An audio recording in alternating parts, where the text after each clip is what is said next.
Okay, so topic today is something that we've been talking about a lot internally, and there's a lot of discussion around online as well. So it's kind of like the new search landscape and how it looks in terms of social media and how that's playing into SEO and search engines as well.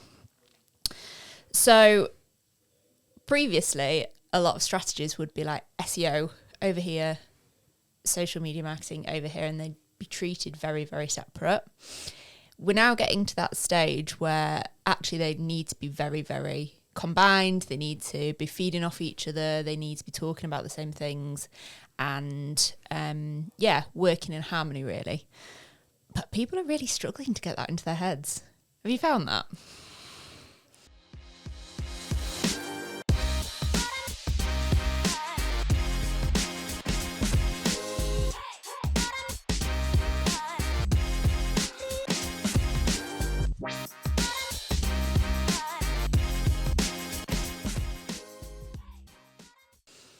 Yeah, I think that's probably just due to the fact that it's become a topic of conversation. Mm-hmm. I think a lot of people have connected the dots. Starting to. Before then, but... Yeah. I think it's becoming more of a topic that people are understanding a bit more. And we're seeing it, a lot more from people we're talking to, like discussions we're having, that they are starting to realise how important it is that, like, particularly organic social plays into that wider strategy. It's just taken a bit to get people on board.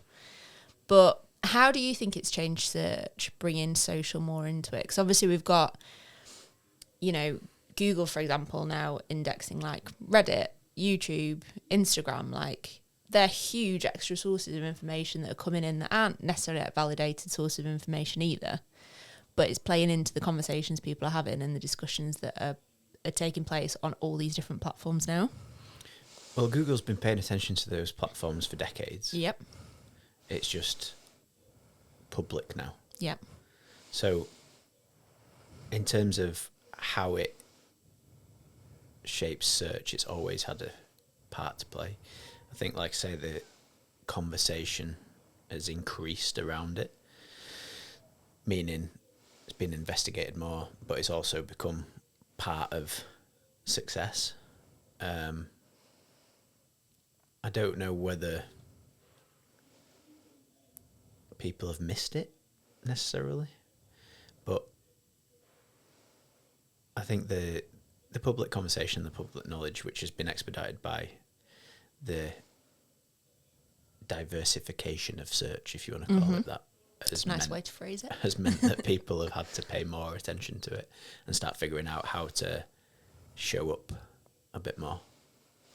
I think it's not just show up, but it's like show up in the same way. Like typically the way that people have acted and presented themselves on like social platforms is often like wildly different to how they might put themselves on like their website or through blog content or whatever else.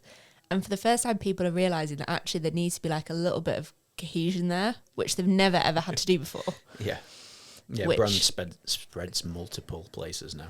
Yeah. Rather than just your website. Yeah. Okay. What about short form video? Yeah. Big. I mean, TikTok, Instagram, YouTube, LinkedIn to a certain degree. Yeah. I think short form video works because of the speed in which people expect information. Okay. So instant gratification, instant communications, all people are after. Certainly people of a certain age at the moment. So it makes sense that these platforms are gaining traction and gaining popularity. But the fact that that's now being pulled into SERPs as well. Yeah, but from a Google perspective, that's just about giving users the right answers, which has always been allegedly, publicly, has always been their MO, what they've been striving for. How do you search things nowadays? Do you go straight to Google? No. It depends what I'm searching for. If you're looking for a holiday, why would you go first nowadays?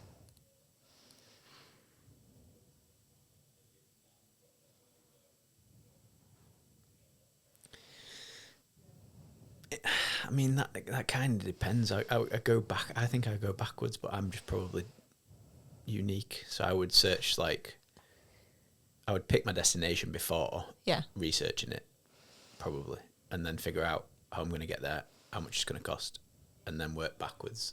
So it would probably be Skyscanner. Yep. And back from there. Yep. When it comes to research and that phase, I would still probably use Google, I would say.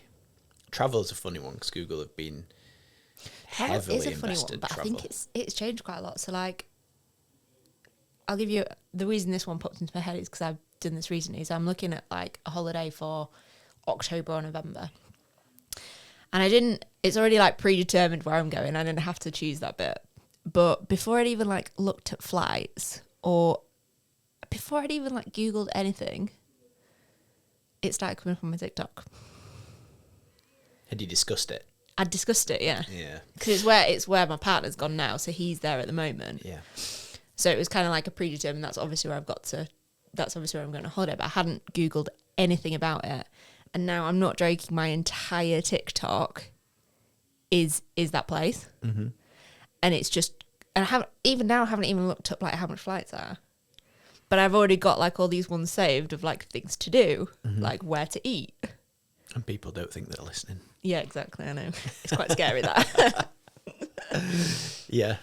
I mean, I think there's a demographic thing as well. Like, I saw someone yesterday or the day before put this very topic on LinkedIn about how they'd not even touched Google. They'd researched on TikTok, got the recommendations for the destination that they were already travelling to, but like restaurants, where to go, where to hang out, what to do. Yeah. Never touched Google. Yeah, do you know what? ChatGPT is brilliant for that now, or like AI is brilliant for that now. You can literally just like, this is my budget, this is where I'm going, this is how long I'm there, these are the things I'm into. Throw stuff my way. In about another 18 months, it'll do everything. It'll book it for you as well. Yeah, that'd be great. Take the steps away from me, please. That's the way it's going. But yeah, it's this funny thing, isn't it? Where like once upon a time, that journey for me would have been this like hyper focused, like obsessive Googling of what it is and all these spreadsheets and stuff. And now it's like before I've even like got to that stage, it's just in front of me. It's so odd because for me, that still feels like I've researched it, even though I haven't put in the effort to go and actually search the terms. It's so odd. I like don't know how to describe it as, you know, for like people that work in search and work from that side, analysing like behaviour and stuff like that. Do we still call that search? I mean, this is where it gets interesting because it's gonna become just an action-based thing where you're going to get things that are done before you think about needing them. So like, I mean, that's what marketing is really, isn't it? But then it's interesting, isn't it? Because you're taking the user action out of it, but then that means that you've got to be in the right place at the right time still. Yeah, exactly. Even if the user's not seeing you. It's actually more important than ever to know who that audience is, what your message is, and how you're getting that across. Because now people are getting it before they've even known they want it, before they even know that's the video they need to watch or the article they need to read. It's already been put in front of them. Mm-hmm. It levels the playing field a little bit. It does. You think about the scale of like independent retail. Yeah. I think it means there's more opportunity for an independent to get the sale than a big conglomerate. And actually they're the businesses that do so well off things like organic social, because for them trying to get in front of people in a search result against, you know, massive big retailers is very, very difficult. But actually getting in front of the right people on a social media platform is a lot more achievable often. Mm-hmm. Yeah, I think it's going to come full circle where shopping and trips and stuff like that will be getting booked with minimal research and minimal effort, meaning smaller businesses have got a better shot, but also it then presents a better opportunity for more time being spent on building community, more time being spent on convincing people to spend that time buying from you, engaging with you. How do you think it's going to change, like, SERPs going forward? So, like, if now, say on social media platforms, people are interacting more with these smaller brands, they're getting the traction, they're the ones that are actually blowing up and getting more necessarily than, like, the big brands. Because you can look at some really big brands on social and they actually have, like, very low engagement. They might have loads of following, but the actual engagement on stuff is often, not amazing. Whereas these smaller ones, they're the ones that are having the conversations, building that. Do you think that's going to start pushing them further and further up the SERPs to eventually overtake bigger brands? Do you think Google will start doing that? I can see a world not too far away where SERPs are pretty meaningless. Yeah. I don't think that they will exist or have the influence in the same way that they have. What do you think will replace it? I mean, AI overviews have obviously gone. Well, decisions are going to be getting almost made for you. I think the key becomes, how do you build longevity as a brand or a business in terms of mental availability. When people want something, have you built enough association for them to prefer you over something, over a decision that might be getting taken out of their hands? For example, a Gymshark has got a great community. People go there to buy products that they know that they're going to like, that blah, blah, blah. In 18 months, if Gymshark hasn't built longevity, they may be faced with a time where people in market for what they sell get presented with other options. That's an interesting perspective, I think, to dive into. It's gonna be, well, it's already about the user. You've got to use whatever data and whatever visibility you have and experience and intuition to shape a strategy which puts you in the most relevant places. Whatever the mechanic is for being surfaced, you've got to adapt to it. But then it becomes about making sure that you're embedding yourself in people's minds. So what do you think that looks like? Like, if you were producing like a strategy now for a brand and, it's focused very much around SEO and joined up like organic social, how do you think how would that look? How would you present it? How do you join it all up? Again, research. You've got to do your research to begin with. You've got to put yourself in the right places where your audience is hanging out. Qualifying that is fairly straightforward if you're running cohorts. And then you just tie it all the way through. But it's deciding where to be. I think the mistake that people are going to make is every platform feeling like, shit, I need to be present across every possible thing. When in reality, someone in their 80s isn't going to hang out in the same places as someone in their 30s. No, 100% not. And it's about how you communicate the KPIs as well. Like, keywords are going to disappear fairly quickly. So what does your KPI become? Probably attention. Can you track attention across platforms? As it stands, yes. So your KPI against that, you measure that. Are you building more attention in the right places? If you're answering that question with a positive outcome, then you're probably building branding the right way. Yeah. Do you think then traditional like SEO strategies out the window? No. What would you retain? I mean, the principles Google still there. literally came out about a week ago. Danny Sullivan on stage said, good SEO is GEO. Yeah. Which arguably, if you zoom out, does that mean that SEO has always been GEO? Yeah. Do we need to rebrand it? Probably not. Does it mean that the principles are null and void? Probably not. No. There's still huge amounts of value in SEO. In my opinion, SEO people are the best positioned right now to deliver a holistic strategy that succeeds. So, no, the principles still remain. You're still going to want to be found. You're still going to want to provide a good user experience. It's going more towards a direction of like social media strategy is taking more elements of traditional SEO strategy. And that's now, once upon a time, they sat very separate, whereas now, yeah, they've both changed a little bit, but when you're thinking of like organic social, it's thinking way more from that point of view of what you'd want to put into SEO. Yeah. Well, it's being more strategic. It's thinking before you do. And You'd hope understanding people it. already do. Well, yeah. Shockingly, not though. What... No, let me rephrase that. What kind of content do you think is the best to focus on right now for brands? Big question. But if we're saying to people, you don't need to be on every single platform, obviously we know the key is go to the ones where your audience is, but where are we seeing like the most power and the most pull? Well, it depends on the platforms, doesn't it? Yep. It depends at what stage the user's at. I think long-form content is becoming more important. Well-structured content is becoming more important. Yep.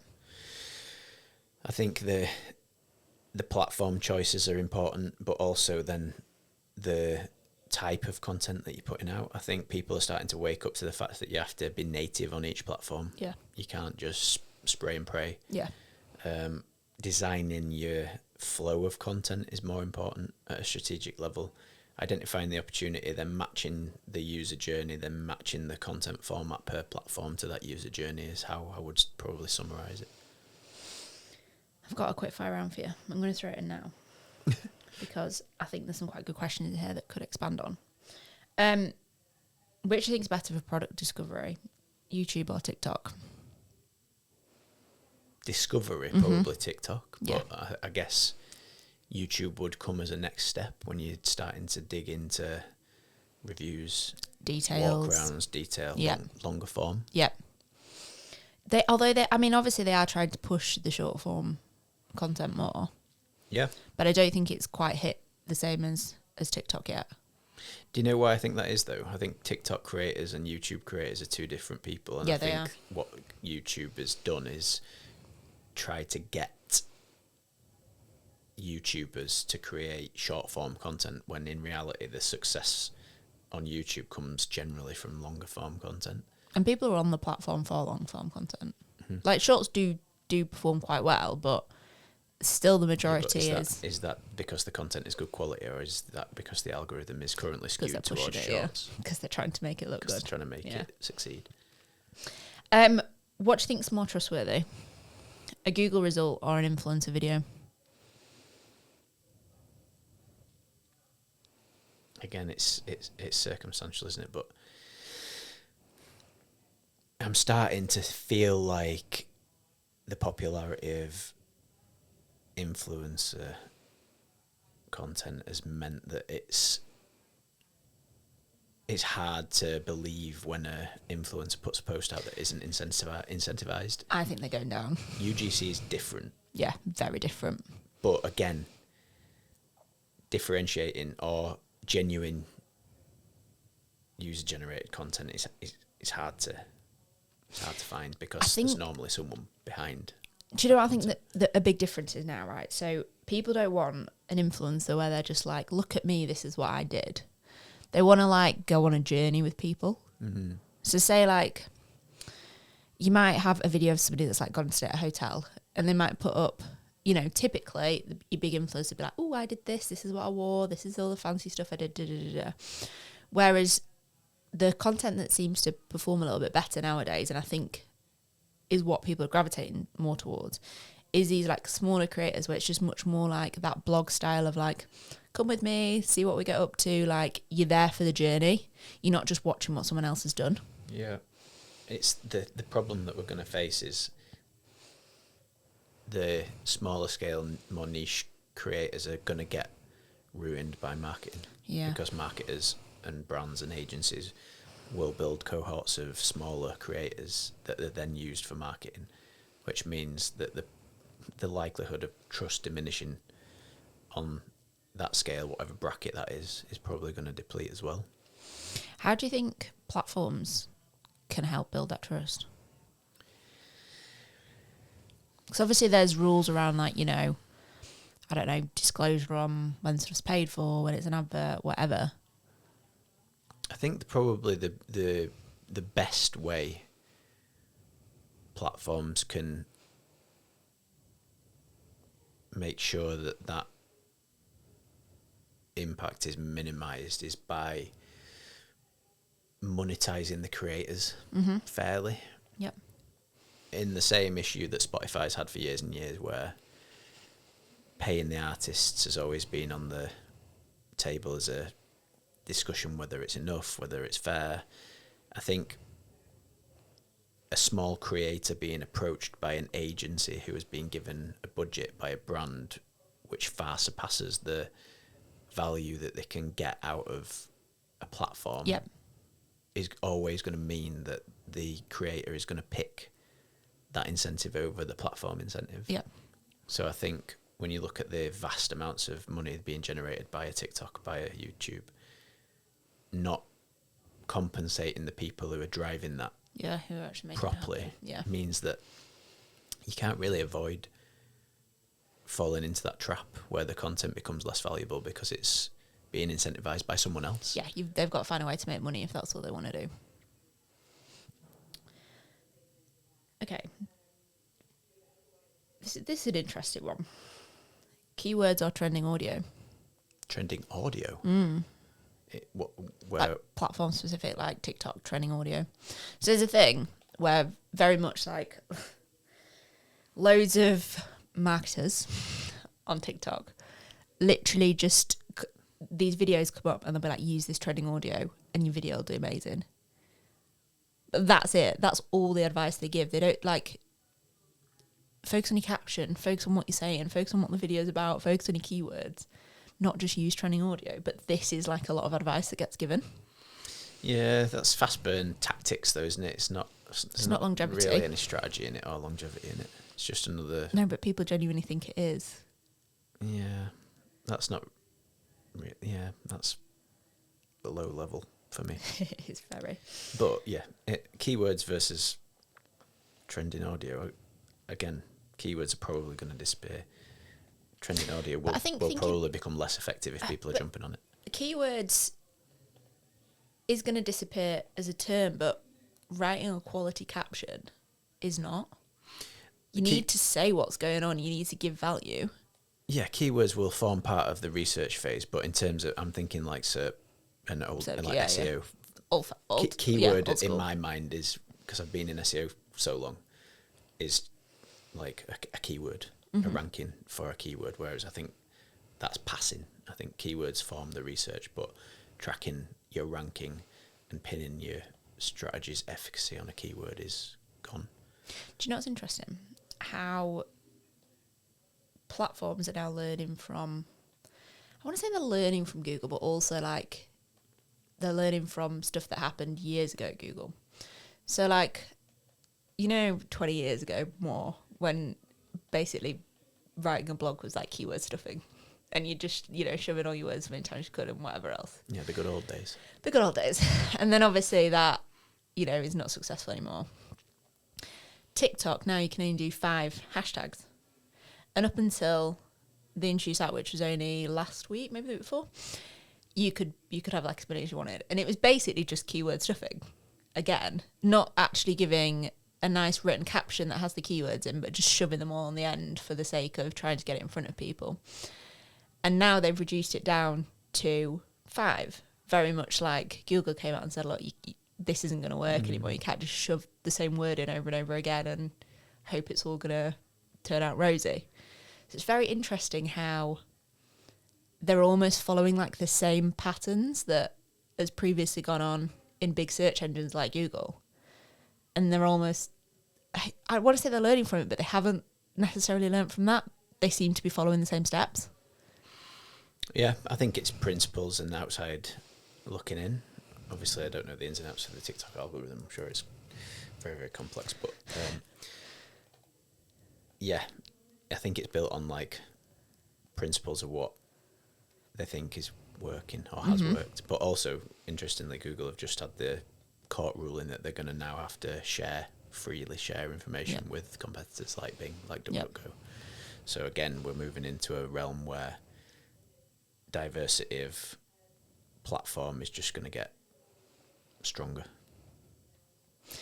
Because that's the thing that I think people forget. Like, we're talking about, you know, socials and making sure you appear across those sorts of platforms, but I mean, it's a conversation we have internally all the time where like people forget there's other search platforms that exist as well outside of socials, outside of Google.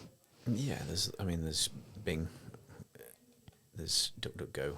Like I say, those guys are going to eat it up, being able to see inside Google. On. Yeah. But never underestimate Google either. No. AI mode has the potential to just skyrocket Google's profits because it's the first time they've ever had an opportunity to keep people on platform. Do you think it's going to turn into a social platform? Not in the way that a TikTok or an Instagram is a social platform, but it is the biggest opportunity that I've seen for them to keep people completely in their ecosystem. Yep. How do you think it's going to change? But it's already there, isn't it? AI mode's rolled out to another 180 countries. No, but I mean, what can you see the future of AI mode? What can you see it looking like in 3 years? I don't think there'll be any results. I think it'll just be a conversation. Yeah. And perhaps, depending on how well the tech goes, you won't even look at it. You may just discuss what you're doing with it. So you never actually see anything. Yeah. Absolutely zero click. Oh, God. What on earth do we measure? The impressions and the end output. Interesting. Yeah. Okay. And then you're going to get to a place where, because it becomes so zero click, Google will probably think we're going to have to test ads in that context. In the conversation. Does that then mean that when you're getting a result read back to you, there's a sponsored listing that they then have to declare? Will that deplete trust in AI mode? Yes, probably. It's going to be a very fine balance. Some AI platforms are already starting to put adverts within conversations, aren't they? Which is fine when the user is selecting. Clear. Yeah. But if you think fast forward and people's trust in AI to be capable of doing what they need it to do, if you're being read the if it's results, saying this is the best thing on the market, and then an ad pops in there, you're going to just lose trust in it, aren't you? Yeah, of course you are. Of course you are. Last one. Where would you start a campaign now, search or social?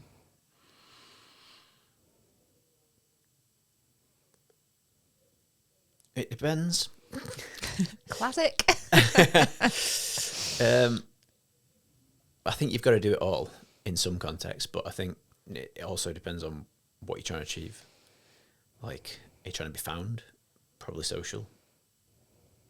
I would argue that search is firmly falling down the user journey to the end point where you want people to take action. So I think you've got to do it all in some capacity. I don't think you can just do one, and I don't think search is still a starting point in a lot of contexts, but I think you're missing out if you're not using social as a discovery platform. Completely agree. But I also then think you've got to play the long game. Like, you can't just the capability of putting one single post out on social and it succeeding is greater than ever. Don't get me wrong. Like, you can put something out that absolutely pops off on social, and it can have a ridiculous exponential impact. Way too much of that is down to luck. Yeah, but the capability of doing that now is greater than ever. Mm-hmm. But that's short-termist. Yeah. I think long-term, you've got to do it right. That's it. That is it.